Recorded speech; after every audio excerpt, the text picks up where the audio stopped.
الحمد لله الذي كتب الآثار ونسخ الأعجال والقلوب عنده مفضية والسر عنده علانية. الحلال ما أحل والحرام ما حرم، الدين ما شرع والأمر ما قضى، الخلق خلقه والعبد عبده وهو الله الرؤوف الرحيم.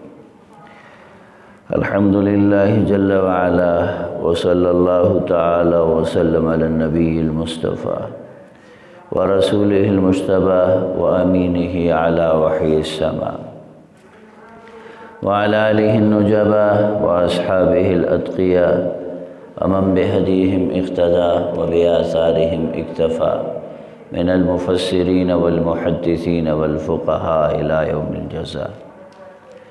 أما بعد، فقد قال الله جل جلاله: لا إكراه في الدين قد تبين الرشد من الغي، فمن يكفر بالطاغوت ويؤمن بالله فقد استمسك بالعروة الوثقى. وقال النبي صلى الله تعالى عليه وسلم: قد خير أصحابكم فإن اختاروكم فمنكم وإن اختاروهم فأجلوهم معهم، أو كما قال عليه الصلاة والتسليمات. صدق الله مولانا العظيم وصدق رسوله النبي الأمي الكريم، ونحن على ذلك لمن الشاهدين والشاکرین والحمد للہ رب العالمین. میرے بھائیو، اللہ رب العزت اس کائنات کے خالق و مالک ہے، اور اللہ ہی اس کائنات کو سب سے بہتر جاننے والے ہیں. خداوند تعالی فرماتے ہیں: میرے بندو، میں نے تمہیں پیدا کیا ہے، میں ہی تمہارا خالق اور مالک ہوں، اور یہ کیسے ہو سکتا ہے کہ میں تمہیں نہ جانتا ہوں؟ دنیا کے اندر کوئی کمپنی یا کوئی فیکٹری جب کوئی پروڈکٹ بناتی ہے، کوئی چیز بناتی ہے، تو پھر اس کا دعویٰ بھی ہوتا ہے اور پوری دنیا تسلیم بھی کرتی ہے، انہوں نے مینوفیکچر کیا ہے، یہی بنانے والے ہیں. اس کی چال کو، اس کے فوائد کو، اس کے نقصانات کو بنانے والے انجینئر سے اور اس کا نقشہ اور ڈیزائن دینے والے آرکیٹیکٹ سے زیادہ تو کوئی نہیں جانتا ہے. حالانکہ وہ بنانے والے انسان ہیں، وہ بنانے والے کسی کے شاگرد ہیں، وہ بنانے والے عاجز اور فقیر ہیں، وہ کمزور اور جاہل ہیں، وہ کبھی نہیں تھے، آ گئے، اور اب ایسا زمانہ آنے والا ہے کہ وہ خود فنا ہونے والے ہیں.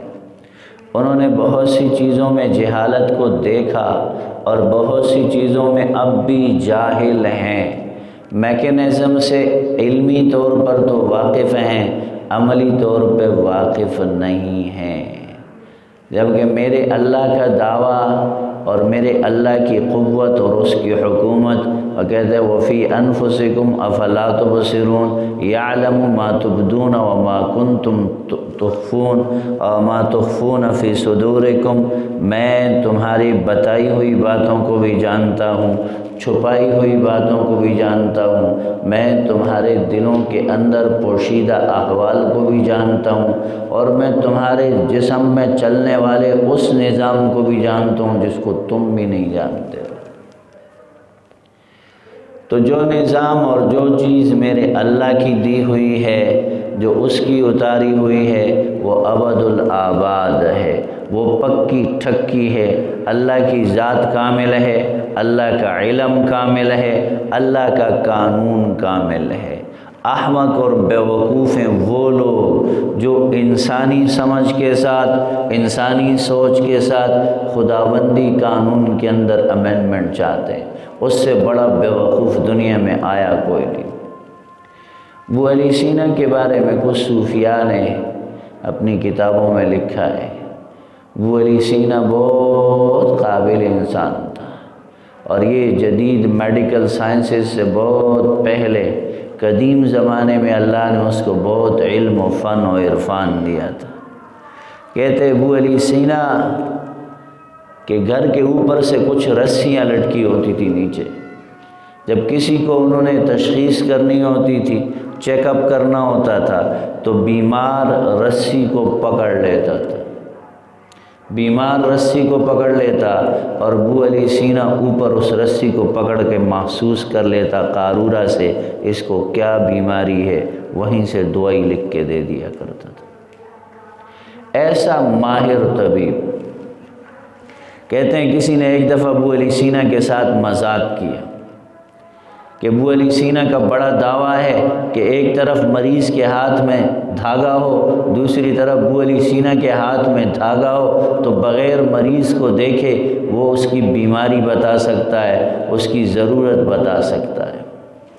تو کسی نے کیا کیا، نیچے انسانوں میں گائے چھپا کے کھڑی کی، بلکونی کے نیچے گائے، تو گائے کی ٹانگ کے ساتھ رسی باندھی، ابو علی سینا کے ہاتھ میں رسی دی گئی، مرض بتاؤ، علاج بتاؤ، تو انہوں نے رسی کو پکڑا اور مسکرائے، کہا اس کو گھاس کی ضرورت ہے، اس کو گھاس کی ضرورت ہے۔ اتنی بڑی عقل والا انسان، اس کو کسی نے خواب میں دیکھا، پوچھا کیا حال ہے تمہارا؟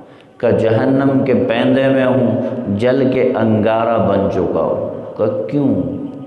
کہ میں دنیا میں سوچا کرتا تھا کہ نبی اور نبوت کی ضرورت تو عام کامن مین کو ہے، میں تو انتہائی ذہین و فتین ہوں، میں اپنے دماغ سے اپنی عقل سے اللہ تک پہنچ سکتا ہوں، مجھے نبی کی نبوت کی ضرورت نہیں ہے۔ اس ایک خیال کی مار ہے کہ میں ایمان کے ساتھ جہنم کے پیندے میں جل کے انگارہ بن چکا ہوں۔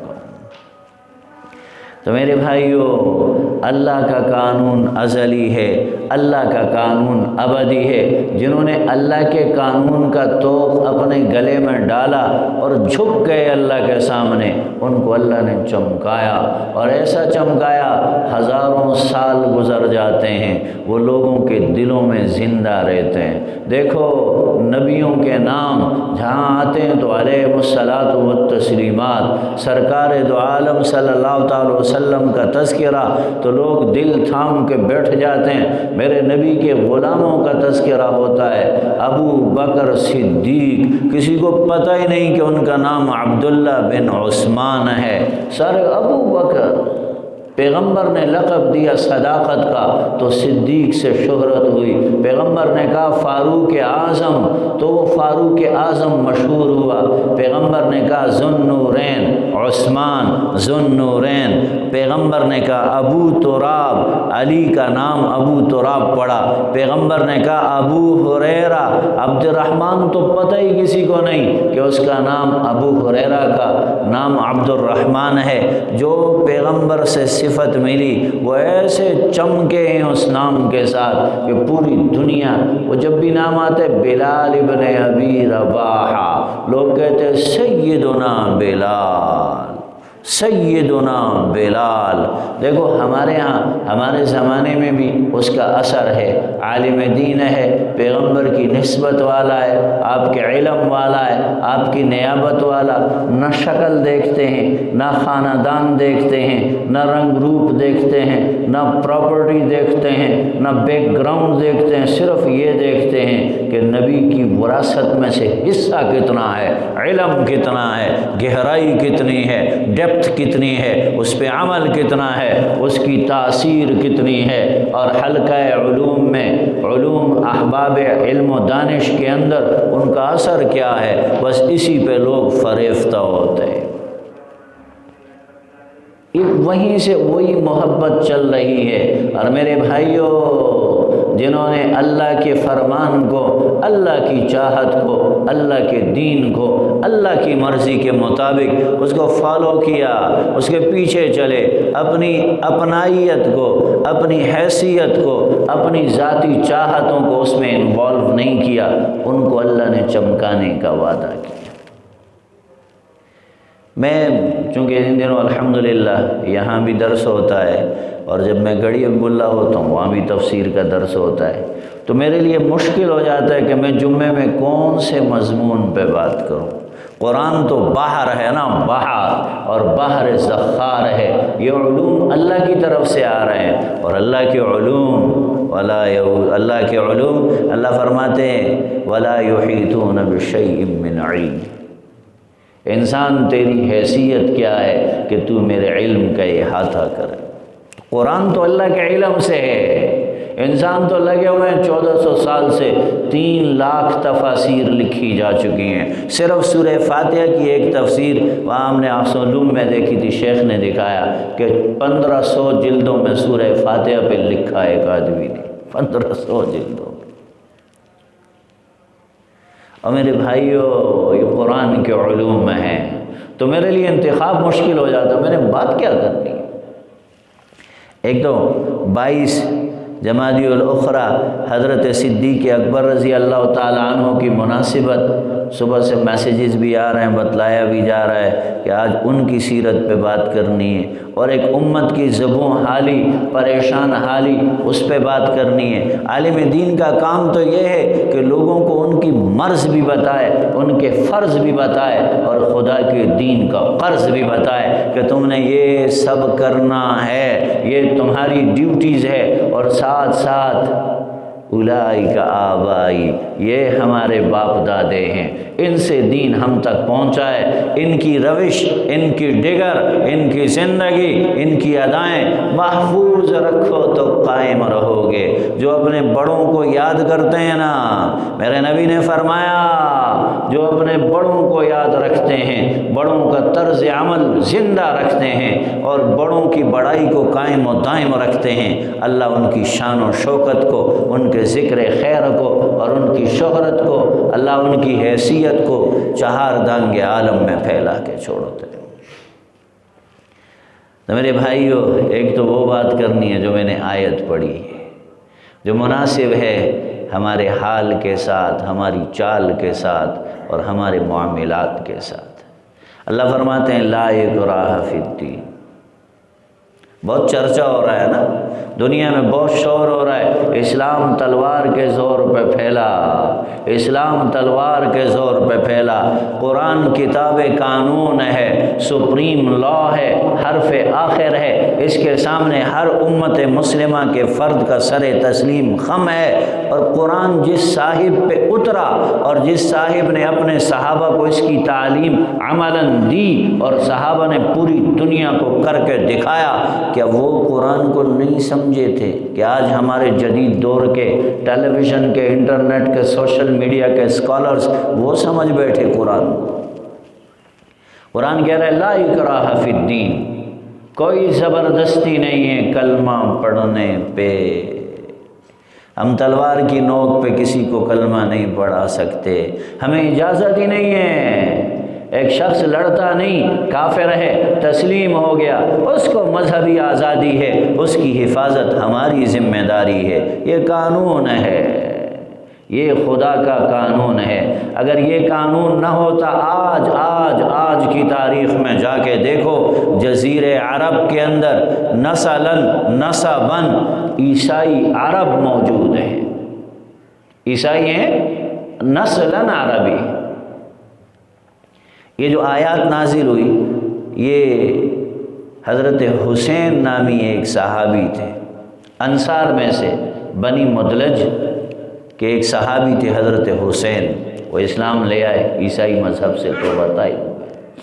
2 بیٹے تھے ان کے، انہوں نے بیٹوں کو بڑا سمجھایا، بڑا بجھایا، بڑا پڑھایا کہ نجات کا راستہ محمد رسول اللہ صلی اللہ علیہ وسلم کی اتباع کے علاوہ نہیں۔ انہوں نے کہا نہ، صرف عیسائیت دین ہے، اور کوئی دین نہیں، ہم اپنا دین نہیں چھوڑیں گے۔ تو یہ صاحب حضرت صلی اللہ علیہ وسلم کی خدمت میں آئے، یا رسول اللہ اجازت دے تو ڈنڈا سوٹا چلاؤں ان پہ، ہیں تو میرے بیٹے۔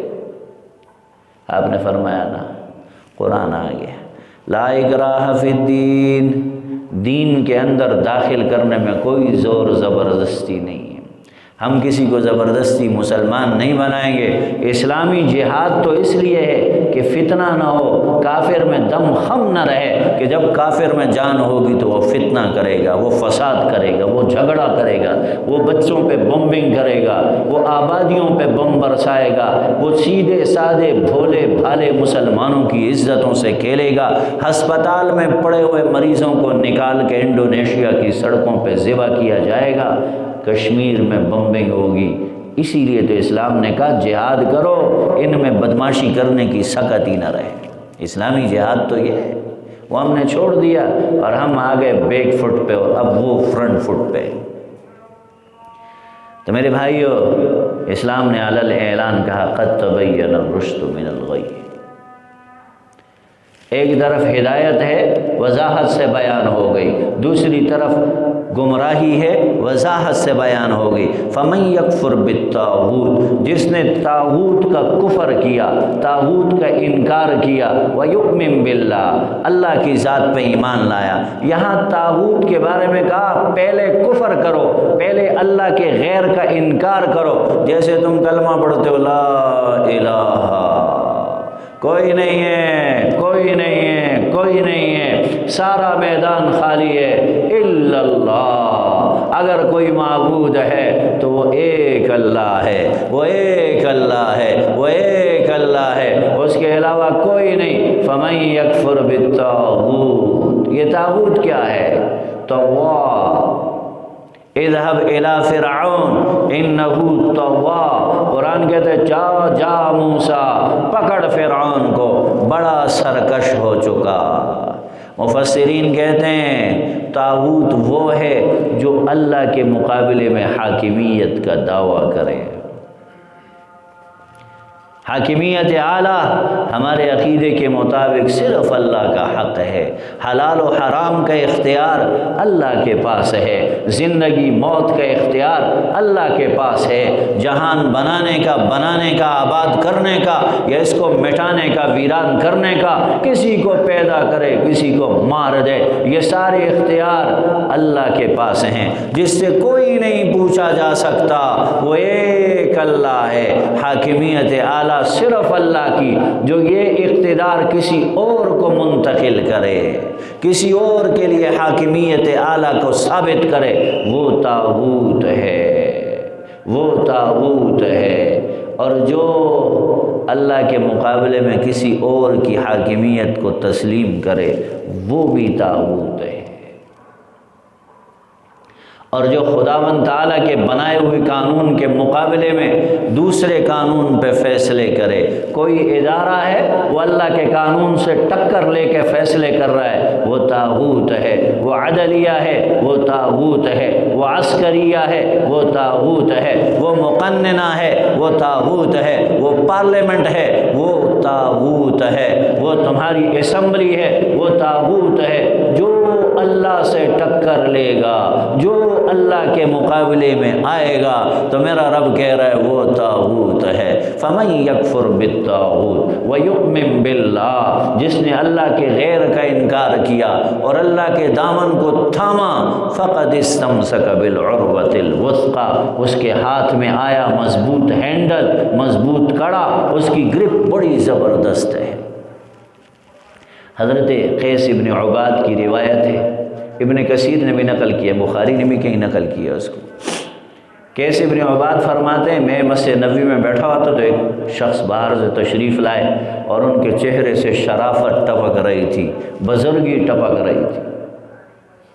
میرے نبی نے فرمایا اللہ والے وہ ہیں اذا رأوہم، جب ان کو دیکھو تو اللہ یاد آئے، ان کو دیکھو ان کے چہرے سے نور ٹپکتا ہوا، ہدایت ٹپکتی ہوئی، پیغمبرانہ ادائیں اور اسلوب ٹپکتے ہوئے، پتہ چلے یہ محمدی ہے۔ میں نے دیکھا چہرے سے نور ٹپک رہا، شرافت ٹپک رہی۔ وہ اندر آئے مسجد میں تو نماز پہ کھڑے ہو گئے، 2 رکعت نماز پڑھی مختصر سی، تو لوگ آپس میں کہنے لگے یہ جنتی ہے، یہ جنتی ہے، اس کو دیکھو یہ جنتی ہے، یہ پکا جنتی ہے۔ انہیں پتہ ہی نہیں، وہ 2 رکعت پڑھ کے نکل گئے۔ تو میں ایک دم ان کے پیچھے نکلا، باہر گیا، سلام علیکم، وعلیکم السلام، بخیر جی سنگال لے عرص خبر ما وسرو۔ میں کہا حضرت آپ سے مجھے کام ہے، ذرا تشریف رکھیں۔ بٹھایا، پھر کہا جب آپ مسجد میں آئے تھے تو آپ کے بارے میں لوگ کہہ رہے تھے آپ جنتی ہیں، بڑے یقین سے ساری مدینہ کی آبادی کہہ رہی ہے آپ پکے جنتی ہیں۔ انہوں نے کہا سبحان اللہ، لوگوں کو ایسی باتیں تو بالکل نہیں کرنی چاہیے جن کو ان کو علم نہیں۔ صحابہ کرام ایسے لوگ نہیں تھے کہ جو اترانے لگے کہ لوگ ہمیں بزرگ مانتے ہیں، ہم نردہ پترا ہوں تو ہم بزرگ مانتے ہیں، ہاسے بسوک نہیں ویسے سنا ہوئی تاتا بولی نہ ہوئی زیمہ کنا۔ انہوں نے کہا ہاں اتنی بات ضرور ہے کہ میں پیغمبر کے زمانے میں ایک خواب دیکھا کرتا تھا، حضرت صلی اللہ علیہ وسلم کے زمانے میں مجھے اکثر خواب آتا تھا۔ میں خواب میں دیکھتا تھا کہ میں ایک گلشن میں، ایک لالا زار میں ہوں، سبزہ زار میں ہوں، اور اس کے بیچوں بیچ ایک لوہے کا ستون ہے جو زمین سے آسمان تک بلند ہے، اور اس ستون کے اوپر ایک لوہے کا کڑا ہے، وہ جو زنجیر ہوتی ہے نا جس سے بھینسوں کو باندھتے ہیں، کتوں کو باندھتے ہیں، اس کے اخیر میں پکڑنے کے لیے ایک لوہے کا کڑا ہوتا ہے، ایک کڑا ہے، گرپ ہے۔ تو مجھے ایک شخص نے کہا آپ اس پہ چڑھیں، اوپر چڑھیں۔ میں نے کہا میں نہیں چڑھ سکتا، لوہے کا ستون ہے، سیڑھی نہیں، پاؤں رکھنے کی جگہ نہیں، اوپر چڑھنے کا راستہ کوئی نہیں، اور وہ کڑا بڑا دور ہے، بلند ہے۔ تو مجھے کسی نے پیچھے سے پکڑ کے کپڑوں سے اٹھایا، جیسے بچوں کو اٹھاتے ہیں نا کپڑوں سے پکڑ کے، اٹھایا، مجھے اوپر کیا اور مجھے کہا چڑھو۔ میں چڑھا، جیسے ہی اوپر ہوا تو وہ کڑا میرے ہاتھ میں آ گیا۔ وہ پیچھے والے آدمی نے کہا اس کو چھوڑنا نہیں، اس کو تھام کے رکھنا۔ کہا میری آنکھ کھل گئی، وہ کڑا جیسے میرے ہاتھ میں آیا میں نے مضبوطی سے پکڑا اور میری آنکھ کھل گئی۔ وہ صبح حضرت صلی اللہ علیہ وسلم کی خدمت میں حاضر ہوا، میں کہا یا رسول اللہ یہ خواب دیکھا ہے۔ آپ نے فرمایا وہ جو گلشن ہے نا وہ اسلام کا گلشن ہے، اور وہ جو ستون ہے نا وہ دین ہے، دین، اور اس کے اوپر جو عروہ وسطی، یہ اوپر جو کڑا ہے، کڑا یہ عروہ وسطی ہے، یہ عروہ وسطی ہے، اور مفسرین کہتے ہیں عروہ وسطی یہ اللہ کی کتاب ہے، یہ اللہ کی کتاب ہے، اور یہ خواب علامت ہے کہ تو موت تک اسلام پہ قائم رہے گا، تو ایمان پہ دنیا سے جائے گا۔ میرے بھائیوں، میرا نبی فرما رہا ہے، میرا رب کہہ رہا ہے لن فصام لہا، جس نے عروہ وسطی کو پکڑا، جس نے کتاب کو تھاما، میرے اللہ کی تعلیم کو سامنے رکھا، اس کے ہاتھ سے کبھی وہ کڑا چھوٹے گا نہیں، ہدایت سے وہ کبھی مکرے گا نہیں، وہ پیچھے ہٹے گا نہیں، وہ ہدایت پہ قائم ہوگا۔ اور یاد رکھو وَاعْتَصِمُوا بِحَبْلِ اللَّهِ جَمِيعًا، سارے کے سارے ایک اللہ کی رسی کو پکڑ لو، ایک اللہ کی کتاب کو سامنے رکھ لو اور اس پہ زندگی گزارنے کی کوشش کرو۔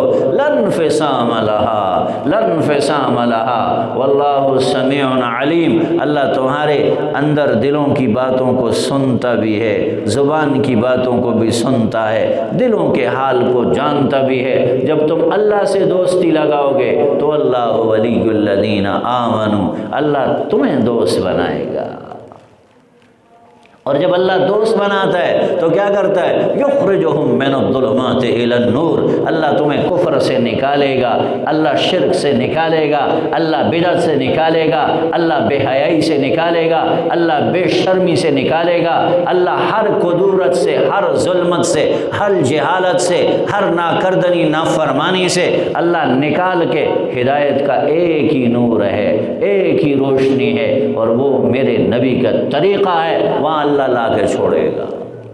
اب پھسلنے کی کوئی گنجائش نہیں رہے گی، اب تم ہدایت پہ قائم رہو گے کہ اللہ کی مدد و نصرت شامل حال ہے۔ ولی کون ہوتا ہے؟ دوست کون ہوتا ہے؟ جو مددگار ہے، جو کار ساز ہے، جو ہمہ تن گوش بھی ہے اور ہر وقت باہوش بھی ہے اور ہر وقت تیار بھی ہے تمہاری مددگاری کے لیے۔ یہ صفات میرے رب کی ہیں، یہ صفات اللہ کی ہیں جو حی القیوم ہے۔ ان آیات سے پہلے میرے اللہ نے اپنی صفات بڑے جامع انداز میں بیان کی۔ اللہ لا الہ الا هو الحی القیوم، میرے بندو میں خود زندہ ہوں اور یہ سارے نظام میرے ہی دم قدم سے ہیں، یہ میرے ہی اختیار اور اقتدار سے ہیں، گھبرانا نہیں۔